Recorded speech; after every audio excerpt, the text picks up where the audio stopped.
X6M. Let's take a look. We just gave it a Muffy D, a muffler delete. Let's check it out. Beautiful, beautiful car. There's some fucking dripping over here. This is where we did all the work. We have Gio spraying it down right now.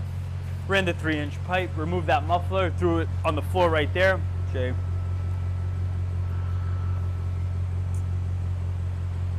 Yeah. You wanted the M Performance carbon fiber tips. Jay, get on this side, please, and take a look at those.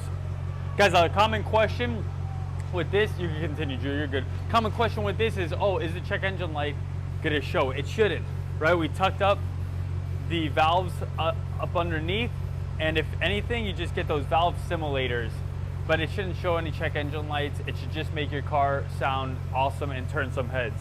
So we're gonna bring it down for you guys, let you hear, let me know in the comments. Also, remember, we're franchising. Check the links in the description below. All right.